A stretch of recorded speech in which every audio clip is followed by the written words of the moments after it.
This is ChangeMakers with Katie Gore, finding the right solutions for the affordable housing community. Welcome back to my discussion with Vivian Brady-Phillips, the Executive Director of the Jersey City Housing Authority, which is the state's second largest public housing authority and provides affordable homes to 1 in 14 Jersey City residents. What are some of the ways that you're addressing the younger generation of your residents in the community? Because I know you have some really creative after-school programs. Can you tell us about the work that's going on there? Well, thank you. It's something that we're always looking to grow and refine. So, we felt really strongly, and a lot of this was in response to what resident leadership expressed to me when I joined the Housing Authority. Two key issues they were concerned about were youth programming and technology, and particularly technology access for young people. So our partnership with Boys and Girls Club is incredibly strong. And, not only do they provide after school, but we really work with them to think about what are the other types of supports that young people need. We're very, very interested in the arts. Nimbus, which is a wonderful modern dance company based in Jersey City, has for 2 years in a row provided dance classes to young people at one of our oldest sites with the opportunity for scholarship beyond the summer. So we're always looking at ways that we can reach out to the youth development community and focus on providing resources for young people. That's really been something that's been a critical concern of mine, predating my arrival at the Housing Authority. When I was serving as deputy mayor, I helped found something we called Jersey City Youth Works, which included a range of programming, internship opportunities, city jobs, a youth court for young people. And for me, I really feel if we're going to fully serve the community, we really have to think about providing broader opportunities for young people to gain experience, to have safe places, and to really expand their worlds. I really appreciate the investment you're talking about here into the younger generation, from dance, after school programs. I mean, that's just so rare and creative. Even some digital photography programs, I think you mentioned. Yes, thank you. Thank you. And it grows, right? We really try to be responsive to what's out there and always keep them in mind and what we can do to expand horizons. Vivian, your leadership is so unique. You have such a vision for your city, combined with an awareness to how to get community development done. And now you've entered into this affordable housing realm. It's a great continuum of expertise that you're offering the Housing Authority, and really being able to launch your team forward. One of the things that I noticed about your accolades was that you've been awarded the Above and Beyond Award for Women Rising, which is a really strong community-based organization for women in your county.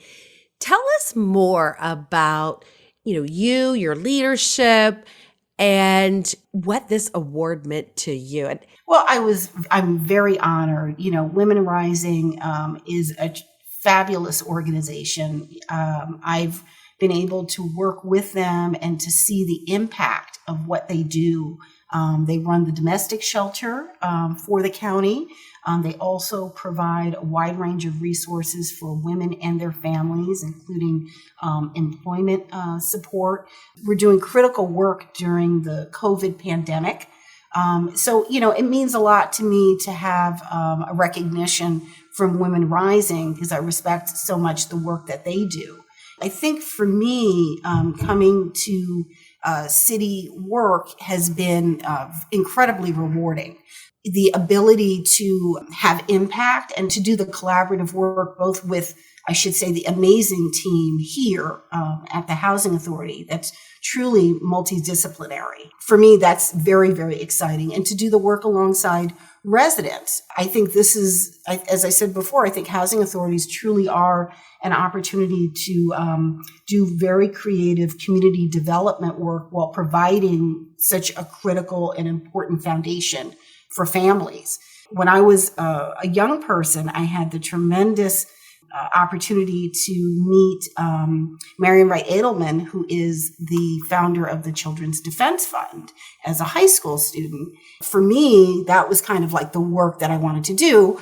I later on became an attorney, but my focus has very much been on providing better opportunities for women and children in particular. And I find that housing work is central to that, because women and children are by far the most significant beneficiaries of work in affordable housing. Speaking of initiatives that you've launched, and, this is a testimony of your leadership, but it's also an indication of how strong you've partnered, with the city. So going outside of just the housing authority and traditional models of delivery, there's been a new Jersey City Police Department housing unit formed. Yes. And what has that initiative looked like, and how has that transformed for you? When I joined, there was a real opportunity to sit down with the city and the Jersey City Police Department and to envision an opportunity for us to get our own unit devoted to the housing authority, using more of a community-based model. We also, work with the police and have access to other resources. But the housing unit, really gets to know our community better. We've invested in, cameras and making sure, focused on, security issues, which are very, very important. But I think the ability to have a dedicated unit within the police department that's familiar with our sites. They meet with resident leaders, and we really have a very open conversation about concerns, and that's been very important. And I think it's important from the trust building, and also that residents feel that they can provide feedback to the police department, about what's happening in the communities where they live. So I think that's been a successful and now several year program that we've been able to bring that wasn't here before. I mean, I do believe that many, many years ago, there may have been something similar, but not in recent memory. And we're really pleased that the city has dedicated that level of support to us. And every community wants to be a community that is safe.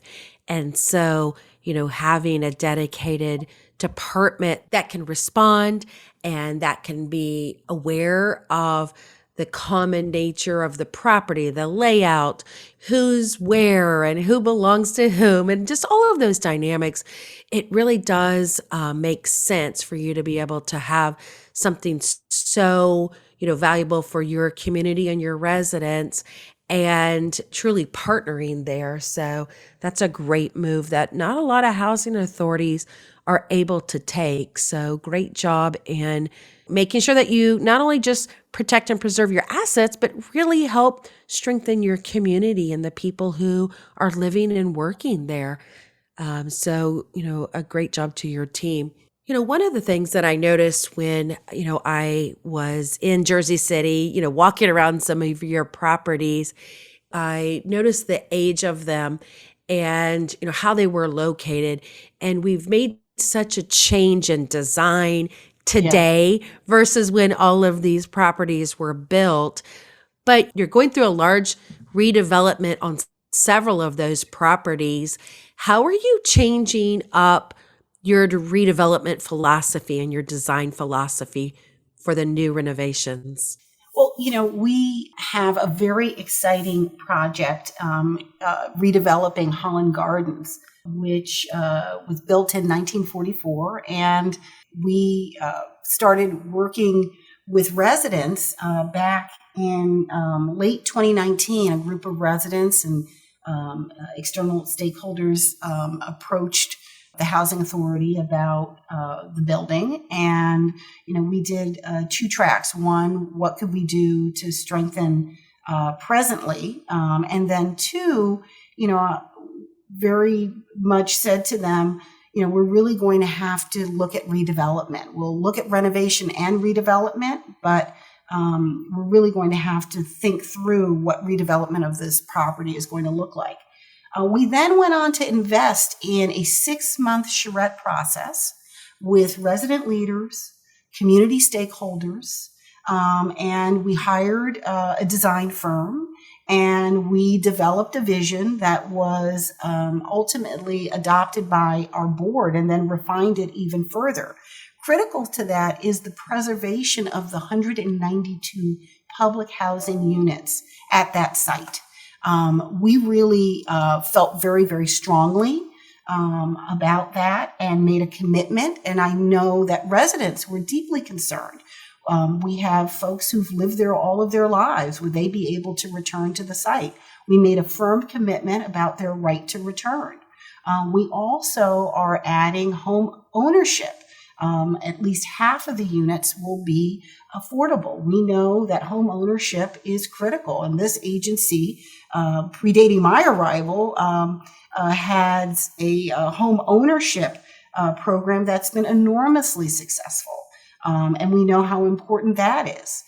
We also wanted to make this ensure that it's truly a mixed income community, and so there'll be substantial market rate at this site, but also a public library where our resident services office will be embedded in the public library.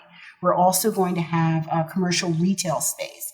And so this emerged through continued engagement with residents and stakeholders. And even after the vision was adopted, we continue to meet, when there were concerns about residents' ability to return.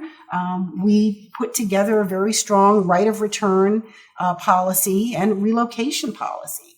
And we also engaged legal services organizations to be part of those meetings during the process, because for us, I really see the trust and the ability to ensure that residents really feel part of the process is about how you roll this out. And I'm really pleased with how the team has been able to provide that type of ongoing engagement in an authentic and responsive way to come up with a design that I think is really going to be a great model. Well, Vivian, we have covered a really wide spectrum of all of the service offerings, the community programming, the development, and the renovation, and all of your initiatives at the Jersey City Housing Authority. I really appreciate the time, and I know our listeners are going to enjoy hearing everything that's happening under your leadership. Well, thank you so much for the opportunity to share what we're doing here. The work is exciting. We have tremendous residents, a lot of creativity on staff, and excited to be part of this podcast. I've been listening and just honored to speak with you. Thank you. Thank you so much, Vivian. Thanks for listening to ChangeMakers with Katie Gore. To find out more about Katie, go to quadel.com. That's QUADEL.com. This has been a production of Forbes Books Radio.